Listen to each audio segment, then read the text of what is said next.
Chief adviser আজকে এইটার পরপরই উনি চ্যাথাম হাউসে চলে যান। আপনি চ্যাথাম হাউস জানেন যে ব্রিটেনের মেন থিঙ্ক ট্যাঙ্কগুলোর একটা বড় থিঙ্ক ট্যাঙ্কগুলো, ওরা অনেক কিছু কিভাবে একটা ডিসপিউট রিজলভ করা যায়, কিভাবে একটা সিচুয়েশনকে অ্যানালাইজ করা যায় এটার জন্য, এবং অনেক কিছুতে ওরা খুবই রিমার্কেবল। এবং ওইখানে ওনাকে ব্রাউনওয়েন ম্যাডক্স, যিনি চাথাম হাউসের উনি প্রধান, উনি তাকে ইনভাইট করেছিলেন তার ইয়েতে, ইনভাইট করেছেন তার ইনভাইটেশনে। উনি একটা একটা ওয়ান টু ওয়ান একটা লিখেছেন, তো উনি একটা টক্স দিয়েছেন সেইখানে অনেকগুলো প্রশ্ন। উনি একটা বড় প্রথমে একটা ওপেনিং স্টেটমেন্ট দেন, তারপরে অনেকগুলো কোশ্চেন নিয়েছেন, সেগুলোর উপরে কোশ্চেনের উনি রেসপন্ড করেন। এটা প্রায় 1 ঘন্টা 17 মিনিট ওইখানে ছিলেন এই অনুষ্ঠানটা। এই পুরো জিনিসটা এখন ইউটিউবে তারা দিয়ে দিয়েছে। আপনারা সবাইকে আমরা আমন্ত্রণ করি যে এই অনুরোধ করব যে এই ভিডিওটা যেন দেখেন। এই গত 10 মাসে এই গভর্নমেন্ট কি করলো, কোথায় আমরা আসলাম, কি পরিস্থিতিতে আমরা ছিলাম, এটার পুরো একটা বড় রকম। এবং কথা হচ্ছে যে কী কী চ্যালেঞ্জেস আমরা এখনও ফেস করছি।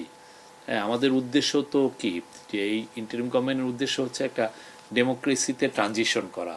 আমরা একটা ট্রানজিশনাল একটা জায়গায় আছি, সেটাকে ইন্টারিম গভর্নমেন্ট, এই ইন্টারিম গভর্নমেন্ট কীভাবে একটা ইলেক্টেড গভর্নমেন্টের কাছে পাওয়ার হ্যান্ড ওভার করবে এবং তার আগে কী ধরনের রিফর্ম করবে সেই বিষয়ে উনি কথা বলেছেন। বিশেষ করে আমাদের যে ম্যান্ডেট, যে রিফর্ম, ট্রায়াল এবং ইলেকশন, এই তিনটা তো আমাদের ম্যান্ডেট। এই তিনটা ম্যান্ডেটে উনি কী কী কাজগুলো করছেন, খুবই আমি বলবো যে কোনো বাংলাদেশের যে কোনো নাগরিক যারা ইংরেজি ভালো বুঝেন এটা শোনা উচিত। খুবই সুন্দর একটা ইন্টারভিউ ছিল ওনার। ওইখানে আর একটা বিষয় হচ্ছে যে ওই টক্সের আগে চাতাম হাউজে যারা রিসার্চার, এরা তিনজন ওনার সাথে প্রায় আধা ঘন্টা ওনার ইন্টারভিউ নিয়েছেন, সেখানে উনি অনেক কথা বলেছেন। আর এরপরে আমরা এসে পড়লাম, এখানে এসে লাঞ্চ করে তারপরে আবার চিফ অ্যাডভাইজার চলে গিয়েছিলেন হাউস অফ লর্ডসে। হাউস অফ এটা হচ্ছে ওয়েস্টমিনিস্টারে, ব্রিটিশ পার্লামেন্টে। ওদের তো দ্বিকক্ষ বিশিষ্ট ওদের পার্লামেন্ট, একটা হচ্ছে হাউস অফ কমন্স আর একটা হচ্ছে হাউস অফ লর্ডস। এই লর্ডসটা আমরা যেহেতু বাংলাদেশের পার্টিগুলো চিন্তা করছে যে বাংলাদেশের দ্বিকক্ষ বিশিষ্ট পার্লামেন্ট চালু করতে, অনেকে এটা এগ্রি করেছেন যে না, বাংলাদেশেও একটা আমরা আগে তো ইউনিক্যামেরাল ছিলাম, মানে এক কক্ষ বিশিষ্ট ছিলাম, তা আমরা কিভাবে এখন দ্বিকক্ষ বিশিষ্ট পার্লামেন্টের কাজগুলো কি কি, সেটা উনি কিন্তু একদম অনেকক্ষণ ধরে হাউস অফ লর্ডস কীভাবে কাজ করে, অপারেট করে, উনি কিন্তু নিবিড়ভাবে দেখলেন। হ্যাঁ, প্রায় 1 ঘন্টা ওইখানে ছিলেন। এই উনি ওরা কীভাবে ডিবেটগুলো করে, ওদের একটা ইন্টারনেটের একটা অফকমের একটা ইস্যু নিয়ে ওদের ওইখানে ডিবেট হচ্ছিল। উনি একদম ভিতরে বিশিষ্টজন যারা গেস্ট আছে সেইখানে বসে অনেকক্ষণ ধরে এটা দেখলেন। এটা একটা আমাদের জন্য একটা বড় এক্সপিরিয়েন্স ছিল। আমরা তো অলওয়েজ পার্লামেন্টে, যেটা মেন পার্লামেন্ট কমন্সের, আমরা ডিবেটগুলো দেখি, কখনো কিন্তু লর্ডসের ডিবেটগুলো হয় কীভাবে, যেখানে পিয়ার্সরা, ব্যারোনেসরা যেখানে ডিবেট করেন, যেই মানে সমাজের এলিট শ্রেণীরা, সেই জায়গাটা উনি একদম নিজ চোখে দেখেন। কারণ এই জিনিসটা আসলে বাংলাদেশের পলিটিক্যাল পার্টিগুলোরও এটা আরও দেখা উচিত যে অন্যান্য দেশে দ্বিকক্ষ বিশিষ্ট যা দেশেই পার্লামেন্ট আছে তার মানে আপার হাউসটা আসলে কিভাবে অপারেট করে। আমাদের নেইবার ইন্ডিয়াতে রাজ্যসভা আছে, রাজ্যসভাটা অনেকে ফলো করেন, তো আমরা এটা সব দেশে, কিন্তু সমস্ত পৃথিবীতে এই দ্বিকক্ষ বিশিষ্ট পার্লামেন্টের মূল কনসেপ্টটাই এসছে হচ্ছে হাউস অফ লর্ডস থেকে, মানে এই ব্রিটিশ পার্লামেন্ট থেকে, যে হাউস অফ লর্ডস হলো আপার হাউস, ওইখানে এটা কিভাবে হয় এটা উনি দেখলেন। আর ওইখানে একটা ইম্পর্টেন্ট মিটিং ছিল হচ্ছে জোনাথন রেনল্ডস হচ্ছে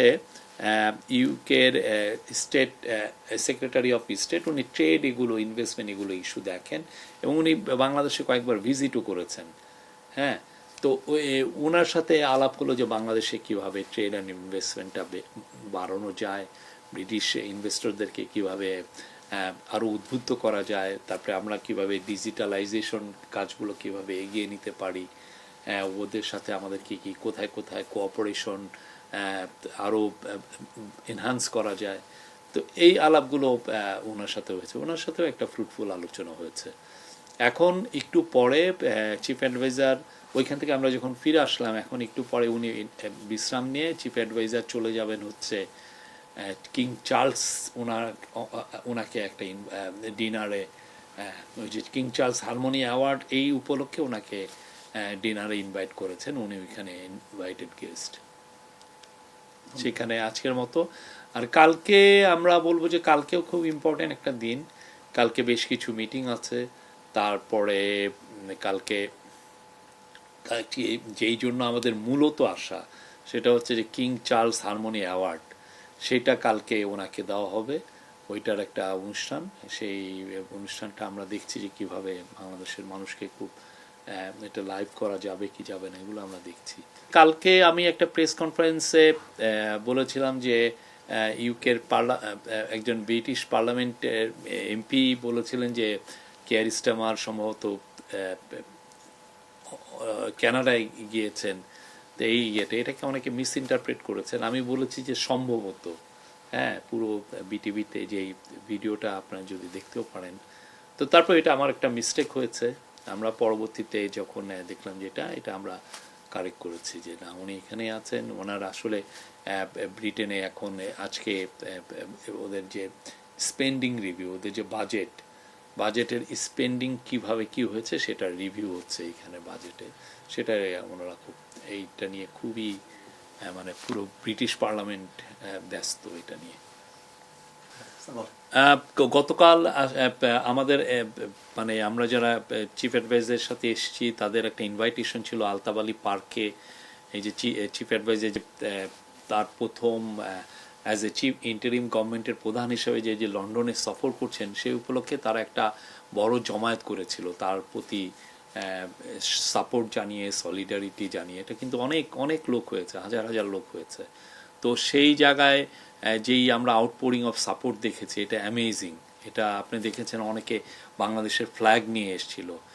এই বাংলাদেশিরা এখানে তো প্রচুর লোক, প্রায় 7 লক্ষ বাংলাদেশি এখানে আছেন, এবং তারা খুবই কর্মঠ এবং অনেকে অনেক বড় বড় উঁচু জায়গায় আছেন।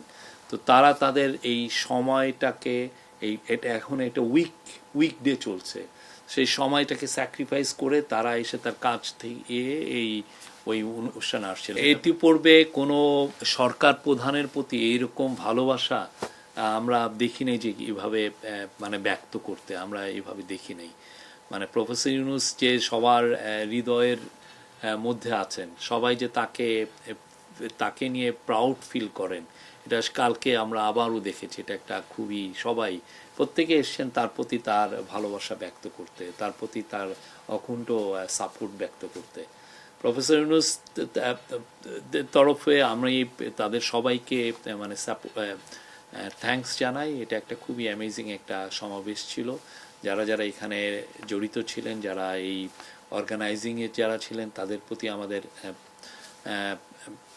থ্যাঙ্কস, আমরা গ্র্যাটিটিউড প্রকাশ করছি এবং কৃতজ্ঞতা প্রকাশ করছি। এবং যারা এসছেন, অনেকে তো ধরেন এইখানে উইকেন্ড ছাড়া এখানে সমাবেশ করা খুবই টাফ, তো উইকডের মধ্যে ওনারা এই আয়োজনটা করেছেন। অনেক লোক এসছেন বা অনেকে ন্যাশনাল ফ্ল্যাগ নিয়ে আসছেন বাংলাদেশের প্রতি তাদের সব ভালোবাসা ব্যক্ত করতে। এবং সবচেয়ে বড় কথা, সবাই এই যে ইন্টারিম গভর্নমেন্ট যে রিফর্মের যে কাজগুলো নিয়েছে, রিফর্ম ট্রায়াল, প্রত্যেকটা কাজে তারা তাদের পুরোপুরি সাপোর্ট জানিয়েছেন।